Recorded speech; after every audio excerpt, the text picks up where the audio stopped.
On se retrouve donc pour la correction des exercices 43 et 45. Dans l'exercice 43, on vous demandait de donner une équation réduite et vous aviez l'équation cartésienne. Donc donner l'équation réduite, en fait, c'est tout simplement isoler y. Donc c'est parti. Ici, donc mon but c'est de commencer par isoler 3y. Pour ça, je vais faire disparaître ce 2x et ce moins 1. Pour faire disparaître ce 2x, je vais enlever 2x de chaque côté, donc moins 2x de chaque côté, et plus 1 de chaque côté. Voilà, j'obtiens donc ça. Il me reste donc maintenant, pour obtenir y, à diviser par 3. Ça, je vous rappelle, on l'avait travaillé. Ça veut dire que y, c'est moins 2 tiers de x plus 1 tiers. Voilà, je peux séparer les fractions en deux. Donc pour la seconde, je vais faire exactement la même chose. Donc moins 2y.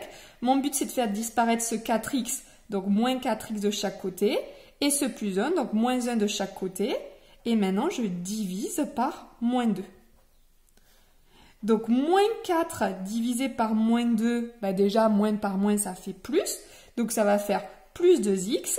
Et moins 1 divisé par moins 2, ça va faire plus 1 demi, ou plus 0,5. Voilà, pas de difficulté. On continue. Pour cette droite ici, donc mon but c'est encore d'isoler y. 3y égale 6. Y égale 6 divisé par 3, c'est-à-dire y égale 2.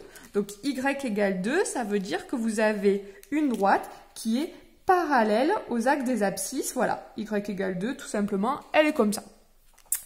Pour le dernier cas, donc moins 3x plus 2y plus 1 égale 0. Donc je continue comme je l'ai fait au-dessus. Mon but c'est d'isoler y.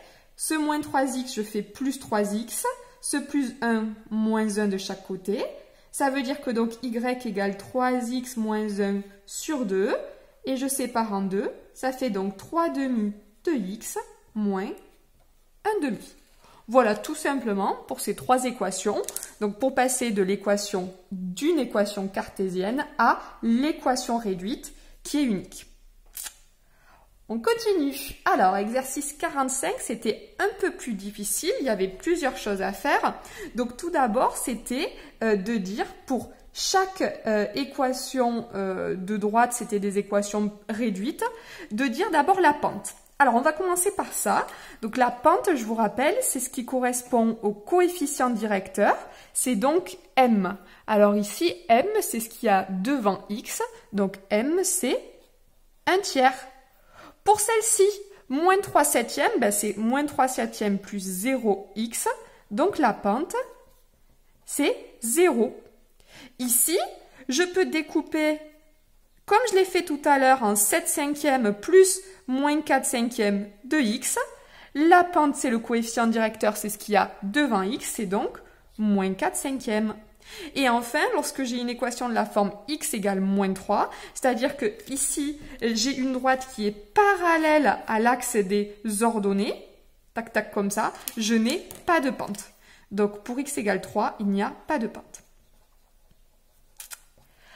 Ensuite, on vous demandait un vecteur directeur. Donc un vecteur directeur, là encore, ça normalement ça devait plutôt aller, puisque d'après votre cours, un vecteur directeur, c'est tout simplement 1 et la pente. En effet, ici, qu'est-ce qui se passe? J'ai ma droite. Je sais que son coefficient directeur, c'est 1 tiers.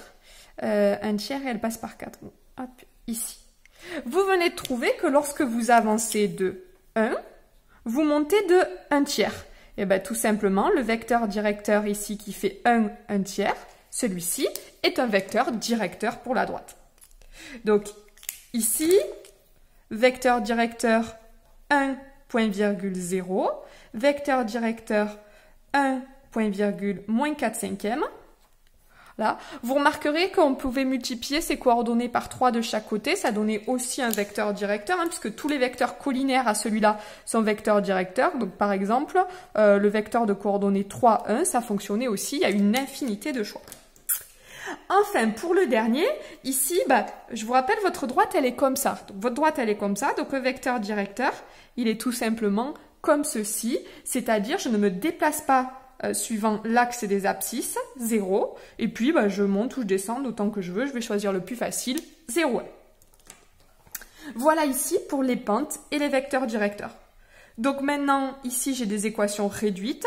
Je veux passer sous la forme d'équations cartésiennes, c'est-à-dire ax plus by plus c égale 0. Donc je vais tout simplement tout mettre en fait du même côté. Donc ici, ce 1 tiers de x, je veux donc appliquer moins 1 tiers de x. Ici, j'aurai plus 1y moins 4 égale 0. Voilà. Pour faire disparaître ce 1 tiers de x et ce 4 de ce côté, j'ai fait moins 1 tiers moins 4. Et vous le savez, donc là, c'est clairement suffisant comme solution, mais vous savez, depuis le début, moi, j'aime bien qu'il n'y ait pas de moins devant, et je vais aussi multiplier par 3 pour qu'il n'y ait pas de coefficient. Donc, par exemple, ici, ça pourrait me donner x moins 3y plus 12 égale 0. Voilà, c'est une autre équation cartésienne.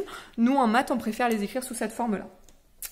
Donc ici, encore plus facile, c'est tout simplement y plus 3 septièmes égale 0. Voilà une équation réduite. Ce qui m'intéresse, c'est que le coefficient ici devant y, c'est 1. Donc je laisse tranquille. Alors, ici, c'était un peu plus compliqué. Si j'avais été en classe, je vous aurais dit, qu'est-ce qui vous gêne ici? J'aurais aimé que vous me répondiez ce divisé par 5. Et je vous aurais dit, voilà, qu'à cela ne tienne, si c'est le divisé par 5 qui vous gêne, enlevez-le. Et pour enlever, tout simplement, on va multiplier à gauche par 5. Donc y va devenir 5y. Et de ce côté, 7 moins 4x divisé par 5 fois 5, divisé par 5 fois 5, il va me rester rien du tout. Je suis sous cette forme-là. Je déplace donc ensuite ce qu'il y a là de ce côté. Vous auriez aussi pu déplacer le 5y de ce côté. Ah on va faire ça pour changer. C'est-à-dire 0 égale moins 4x moins 5y, puisque je l'ai fait passer de ce côté, plus 7. Voilà. Ou l'écrire sous la forme 4x plus 5y moins 7 égale 0. Il y a une infinité d'équations cartésiennes, donc il y a plein de possibilités. Et ici, tout simplement, si x égale moins 3, ça veut dire que x plus 3 égale 0. Voici une équation cartésienne. Voilà, donc normalement, pas de grosses difficultés sur ces deux petits exercices. C'était juste de la compréhension. Et puis voilà, j'espère que ça va. On se retrouve pour la suite.